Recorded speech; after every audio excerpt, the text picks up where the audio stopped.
FDI जो है that is obviously very important. ठीक है, क्यों? क्योंकि नॉन डेट फाइनेंशियल इनफ्लो है। यस, हमने कल भी बात करी कि अगर तो हमारे को पैसे चाहिए होते थे, एक तो तरीका क्या है, बोरो का। ठीक है, लेकिन बोरोइंग क्या है, लाइबिलिटी है, डेट क्रिएट करके उसको रीपे भी करना पड़ेगा। उसके बाद उस पर इंटरेस्ट भी पे करना पड़ेगा, वो फ्यूचर जनरेशन के लिए बर्डन है। तो हम क्या प्रेफर करते हैं कि बाहर की कंपनियां यहाँ पे आके पैसा इन्वेस्टमेंट कर। तो देखो इन्वेस्टमेंट करेंगे, क्या मुझे रिटर्न करना है उसको। अगर तो ल्यूमरेटिव एनवायरनमेंट हम देते ही रहे तो जो जिन्होंने यहाँ पे इन्वेस्टमेंट करी है वो इन्वेस्टमेंट को नहीं निकाल के लेके जाएंगे। यहाँ पे रहते तो हमें कितने सारे बेनिफिट्स कल किए हैं एफडीआई के, राइट? तो इस वजह से भी बच्चे इंडिया में इन्वेस्टमेंट्स तो आ रही है, बट आपको जान के ये हैरानी होगी कि इंडिया भी बहुत ज्यादा इन्वेस्टमेंट्स बाहर करता है। इसके बारे में हम लोगों को इतना नहीं पता चलता क्योंकि हम क्रिटिसाइज बहुत करते हैं अपनी कंट्री को। बट एफडीआई इंडिया ने बहुत किए और मेजर प्लेयर्स ने किए। कौन कौन होंगे? रिलायंस है, टाटा है, ठीक है, अदानी, ठीक है, ये सारे जो है इन सब ने इतनी इन्वेस्टमेंट्स बाहर की हुई है ना, ठीक है, कि इंडिया में आई विल जस्ट डू इसकी परसेंटेजेस। राइट, रुको 60s में कुछ था। अच्छा देख लेते हैं, कोई बात नहीं, मैं एक बार ऑनलाइन गूगल पे चेक कर लेती हूँ। सो बच्चा ऑब्वियसली जीडीपी इंक्रीज होती है अगर एफडीआई इंडिया में आए। अगर हम भी बाहर जाके इन्वेस्टमेंट्स करते हैं तो हमारी ग्रोथ होती है, वैल्यूएशंस बढ़ती हैं, तो ऑब्वियसली जीडीपी इंक्रीज होगा। यस। सो बच्चा आप कह रहे government has recently made numerous efforts including easing FDI regulations in various industries. मतलब कि हमारे यहाँ पे एफडीआई इनकरेज करने के लिए बहुत इजी रेगुलेशंस एंड रूल्स कर दिया for people making investments in India. ठीक है, एफडीआईस। सो कौन से एरियाज में? PSU that is public sector undertakings में गवर्नमेंट ने जो और ज्यादा इजी कर दिया। If you want to invest you come and invest with us and will grow your investments, right? Oil refineries वो तो कर ही रहे। यस, अभी भी कर ही रहे हैं ना बच्चा। लेकिन वही बात है कि हमारे पास यहाँ पे since it's not a natural source, यहाँ पे हमारे इजिली अवेलेबल नहीं है, तो उस तरीके से हम पोटेंशियल जो एक्सप्लोर नहीं कर पा रहे। तभी कह रहे हैं कि बाहर वाली कंपनियां यहाँ के इन्वेस्टमेंट करें और बार बार वो एक्सपोर्ट इंपोर्ट की प्रॉब्लम जो है कंप्लीटली खत्म ही हो जाए, राइट? टेलीकॉम, डिफेंस, ठीक है। और इसके बाद India FDI inflows reach record of level 2020-21 to this, ठीक है, 10% increase over the previous financial year. Obviously पुराना है लेकिन तुम्हारी किताबें ही अपडेटेड नहीं है। ठीक है, 2021 का ये बोल रखा है कि जब 1920 से 10% और इंक्रीज होगी एफडीआई। ठीक है, कोई चक्कर नहीं, क्वेश्चन में नहीं आएगा, मुझे बहुत पुराने स्टेटिस्टिक है ये। क्लियर? उसके बाद according to the World Investment Report, India was ranked underlying. This can be asked. So even though it's a old statistic, even then इसके ऊपर क्वेश्चन आ सकता है क्योंकि यहाँ पे रैंक दिया हुआ है। ठीक है, so India was ranked 8th among the world's major FDI recipients in 2020, up from 9th in 2019. ठीक है, तो 9th लेवल से सीधा 8th पे आ गया रेसिपिएंट, मतलब यहाँ पे इंडिया में लोग एफडीआई कर रहे हैं। रैंक लगता है कि कौन सी कंट्री में सबसे ज्यादा एफडीआई है, तो इंडिया पहले stood at 9th rank, but in 2021 जो है ये, अब सॉरी हाँ 22, ये क्या है किसमें आगे होते हैं? 8th पे आता है। क्लियर है?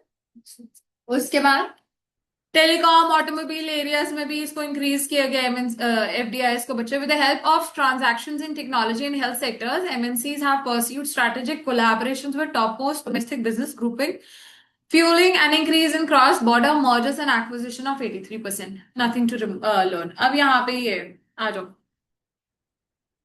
हमारे India is primarily a domestic driven economy with consumption and investment underlying contributing to 70% of the economic activity. That means कि हमारे जो consumption and investment है, पैसा जो हमारी इकोनॉमी में पैसा जो जनरेट हो रहा है ना, जितना भी पैसा हमारी इकोनॉमी में जनरेट हो रहा है वो कहाँ से हो रहा है? Majorly that is your household does consumption and the producer cycle doesn't. ठीक है, 70% यहाँ से remaining जो है government and is what is the okay, तो अंडरलाइन कर लिए 70% बच्चा। आ जाओ फिर, ये मैंने बोल्ड बुक में भी है, बोल्ड बुक में भी बोल्ड है कि ये मैंने किया था?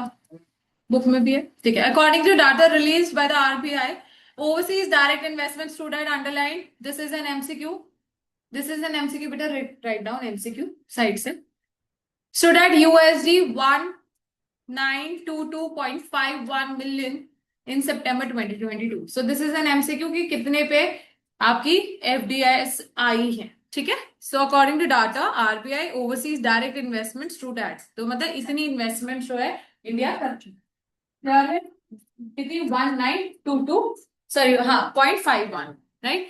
अब सिर्फ ये रीड करना है, this is not asked in the paper. ये वाला क्वेश्चन बनता था, एक तो रैंक का बनता है, मैंने आपको बता दिया, ठीक है। उसके अलावा ये सिर्फ रीडिंग है, एक बार नजर मार लेते हैं कि किसने कहाँ कहाँ करी हुई है, nothing to remember your.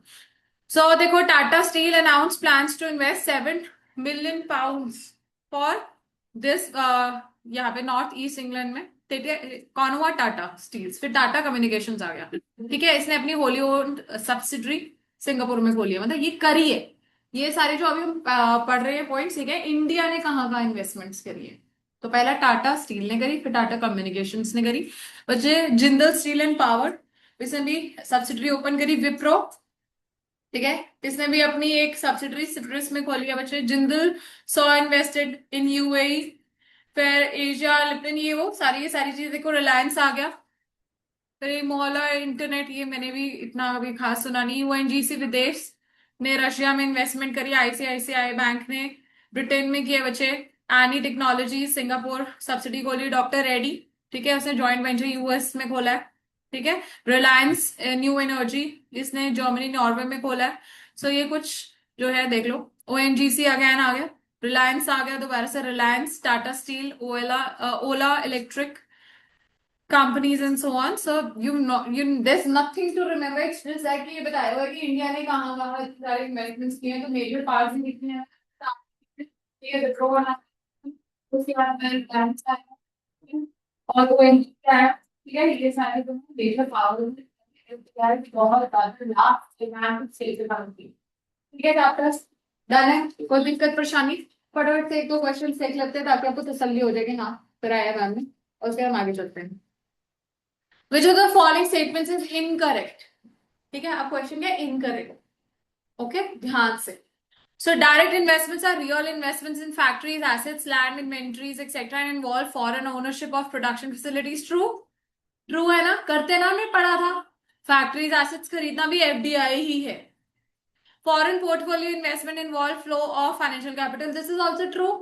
Yes or no? Keshav, are you there? ठीक है, सब बच्चों को समझ आ रहा है?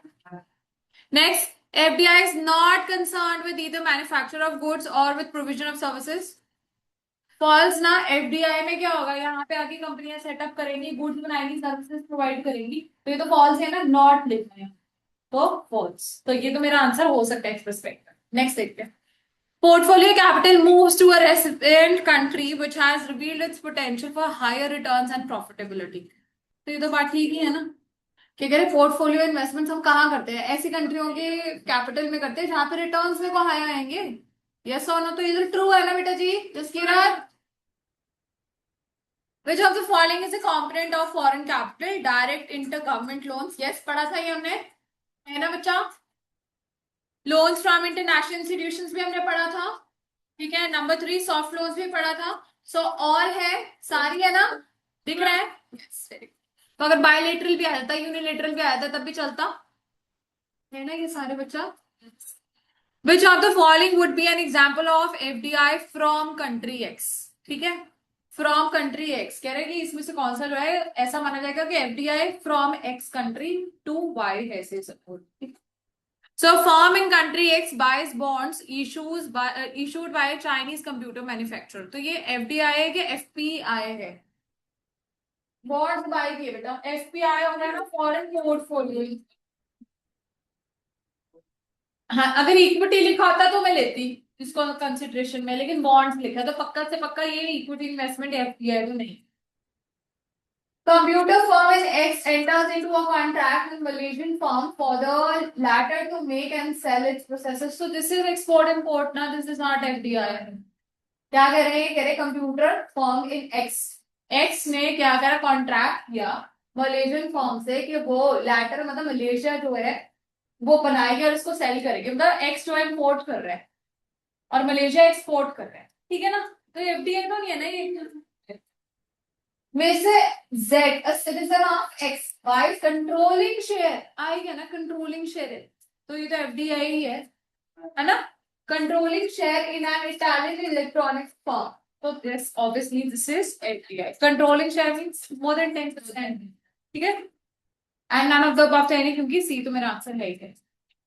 यहां तक कोई परेशानी बच्चों? Which of the following types of FDI includes creation of fresh assets and production facilities? ये बिना बताए green investment, green field. Yes or no? Starting from the scratch. तो क्या मेरे ऑप्शन है yes. देखो कुछ टाइप के आंसर्स कैसे होंगे कि आपको क्वेश्चन देखते ही without even looking at the MCQ, मतलब सॉरी तो ऑप्शन नहीं देखना क्या मेरे को पता ही आंसर कुछ में obviously you have to read the section क्या वही आंसर. थर्ड तरीका जाता है एलिमिनेशन में कि ये तो है नहीं, तो जो रहा ना वो करेक्ट है.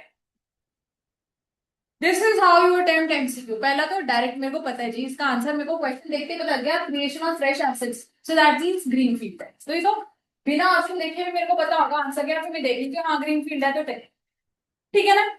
दूसरा तरीका रीड करो और आपको आंसर उसमें मिल जाता है स्टेटमेंट में. थर्ड क्या होता है जब हम बहुत कंफ्यूज हो जाते हैं, तो एलिमिनेशन मेथड कि यार क्वेश्चन क्या पूछा, ये तो डेफिनेटली नहीं होगा, तो जो रहेगा वो होगा. क्लियर है? Next, which is the leading country in respect of inflow of FDI to India? This you have to remember, this is Mauritius. ठीक है, कौन सी ऐसी लीडिंग कंट्री है जिसमें inflow of FDI to India है? बता, इंडिया में आ रहा है ना. Yes, to India. तो आंसर इज मॉरिशस. ठीक है, लर्न करना पड़ेगा ये. करेक्ट है. आगे हो. An argument in favor of FDI is that it tends to क्या करेगा, कह रहे कि किस वजह से एफडीआई करते हैं. फेवर मींस बेनिफिट क्या है. ठीक है, प्रमोट्स रूरल डेवलपमेंट, ये हमने बात करी थी कि इससे जरूरी नहीं रूरल डेवलपमेंट, बट अगर गवर्नमेंट जोन से एरियाज के ऊपर फोकस कर रहा है ऐसी रेट्स वो इम्प्रूव करते हैं. तो एक बारी के लिए ना मैं इसको छोड़ सकती हूँ. ठीक है, छोड़ सकती हूँ, पर मैं कंप्लीटली स्ट्राइक ऑफ नहीं भी करती. ठीक है, यस बिल्कुल. तो ये बोल रहा है कि फेवर में क्या है. Next, increases access to modern technology. ये तो हमने कल करा था, टेक्नोलॉजी एडवांस टेक्नोलॉजी हम यूज करते हैं, तो ये एक ऑप्शन हो सकता है. ठीक है, protect domestic industries obviously no, compete करते हैं डोमेस्टिक इंडस्ट्रीज से, तो ये तो डेफिनेटली क्रॉस.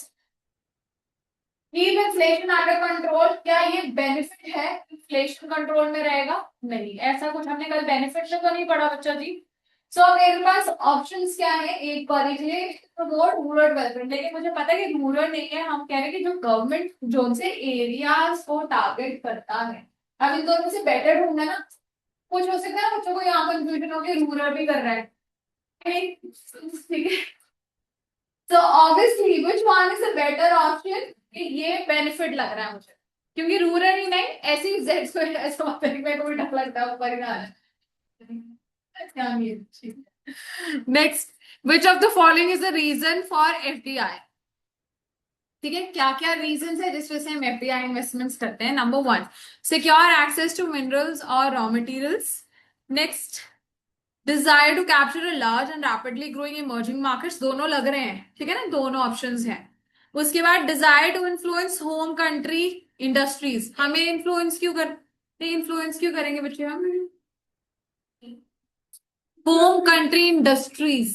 नो, हम हाँ डिमांड उनमें क्रिएट कर सकते हैं. द क्वेश्चन वाज सच, है ना. देखो अभी एक बार रीड कर लेते हैं. Which of the following is a reason for FDI. तो पहला देखो एक्सेस तो है ये, इसीलिए तो हम नेचुरल रिसोर्सेज हमने कहा ना कि एक्सप्लॉइट भी हो जाती है, नेगेटिव में बोला, तो फर्स्ट तो मेरा पक्का है. ठीक है, सेकंड देखो, desire to capture large rapidly growing EMEs, मैंने आपको बताया तभी इंडिया में बहुत ज्यादा इन्वेस्टमेंट्स हो रही है. ठीक है, तो ये भी पक्का ट्रू है ना, क्योंकि यहाँ पे अगर इन्वेस्टमेंट करेंगे एक्सेस में तो डिमांड तो बढ़ेगी. ठीक है, तो ये दो तो पक्का है. अब थर्ड क्वेश्चन क्या कह रहे हैं, third point sorry, desire to influence home country industries. Why do I want to influence industries in some other country? No. अरे यार मुझे, मेरे को एक बात बताओ, मैं बाहर से आई, आप लोग यूएस से इंडिया में सेटअप कर रहे हो इंडस्ट्रीज, तो आपको इंडियन इंडस्ट्रीज को इन्फ्लुएंस क्या करना है? ये तुम्हारा टारगेट होगा क्या एफडीआई का? नहीं होगा. तो सी नहीं है, ऑप्शन क्या है? डी है, both A and B. Clear? FDI a foreign direct investor may enter India only through automatic route.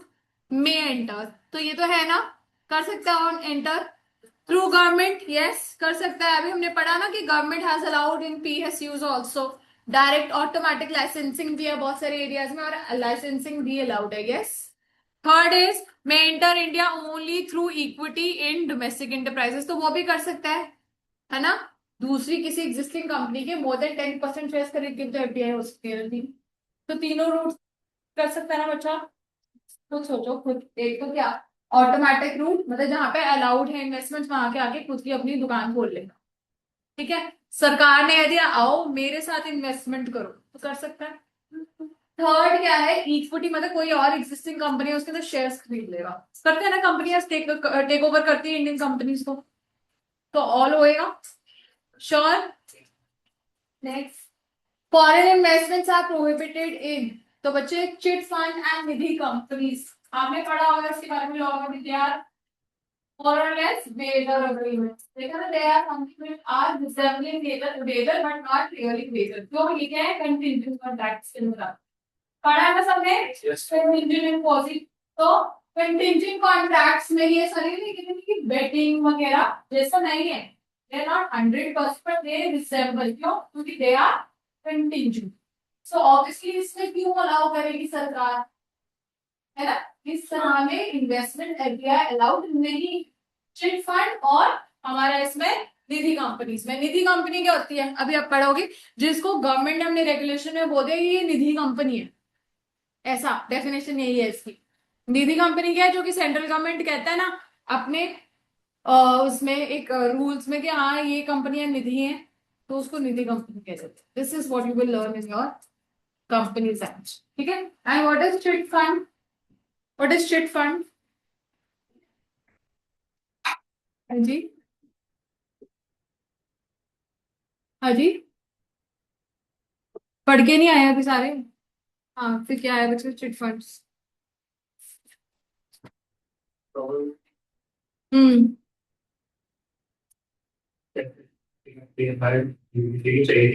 Very good, जैसे कमेटी होती है, इकट्ठे करते हैं सारे पैसे, जैसे सपोज हम सारे हैं, हम सारे इकट्ठे पैसे करेंगे, और जिसको जरूरत होती है वो अपनी बिडिंग करके पैसा लेता है, निकाल लेता है जिसको जरूरत होती है, फिर दूसरे की टर्न आती है, ऐसा। बिल्कुल। ठीक है। एयरपोर्ट पे तो हमने पढ़ा ना कि लाओ हो चुकी है 100%। ठीक है, तो ऑब्वियसली ये आंसर नहीं होगा। तो कहाँ पे प्रोहिबिटेड है बच्चा, पावर जनरेशन में भी हमने पढ़ा कि हो रही है इन्वेस्टमेंट्स, यस।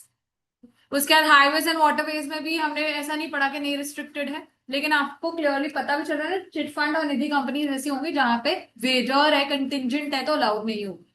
ठीक है। अब दो चीजें हमारे को लर्न करी हमने, देखो एमसीक्यूज में। एक तो पहली चीज कि रेसिपी इंडिया में सबसे ज्यादा कहाँ से आ रही है, मॉरिशस से एफटीआई, एंड सेकंड हमने पढ़ा कहाँ कहाँ पे रिस्ट्रिक्टेड है इंडिया में, that is chit fund and Nidhi company. Clear. क्योंकि निधि कंपनी एक तरह की गवर्नमेंट ऑथराइज्ड कंपनीज ही है, ये छोटी बेसिकली जो निधि कंपनीज होती है वो बहुत स्मॉल भी नहीं होगी, मतलब उसमें ज्यादा इन्वेस्टमेंट्स नहीं होते, लेकिन जो होगी वो गवर्नमेंट अप्रूव्ड होगी। ठीक है। Which of the following statements is false in respect of FPI? ठीक है, फॉरेन पोर्टफोलियो इन्वेस्टमेंट्स, इसमें से कौन सा क्राइटेरिया टिक नहीं करता, ये कह रहे हैं। Number one, portfolio capital is in general moves to investment in financial stock, bonds and other financial instruments. तो ये तो ट्रू है ना, ये तो ट्रू है, तो ये मेरा आंसर नहीं होगा। क्वेश्चन क्या पूछा, फॉल्स। कभी कभी ना बच्चे एक और गलती क्या करते हैं, बहुत ज्यादा एक्साइटेड हो जाते हैं किसी भी टॉपिक को देख के, और वो ना ढंग से पढ़ेंगे नहीं, आंसर टिक कर आते हैं। अब क्वेश्चन क्या करें बच्चा, तो फॉलोइंग इज फॉल्स, इसका मतलब इसमें से कौन सा नहीं है, तो ये तो है ना, तो आंसर नहीं होगा बेटा, चाहिए। ठीक है, आगे। Is affected largely by individuals and institutions through mechanism of capital market. Obviously, capital market का तो पार्ट है ना। There are two types of markets. एक हमारी क्या है, प्राइमरी मार्केट, और दूसरी की सेकेंडरी मार्केट है। What is primary market? First time जब हमारी fresh issue of shares and securities by account, first time है। और सेकेंडरी मार्केट क्या होती है, जहाँ पे हमारे शेयर सेलिंग परचेज चलती रहती है, एक्सचेंज चलता रहता है। ठीक है। तो मतलब कैपिटल मार्केट के ही पार्ट्स हैं। दूसरी टाइप की मार्केट कौन सी होती है, एक कैपिटल होती है, दूसरी कौन सी होती है, money market. What is money market, short term investments, जैसे कमर्शियल पेपर्स हो गए, सर्टिफिकेट ऑफ डिपॉजिट हो गए, बिल ऑफ एक्सचेंजेस हो गए, ट्रेजरी बिल्स होते हैं, यस वेरी गुड।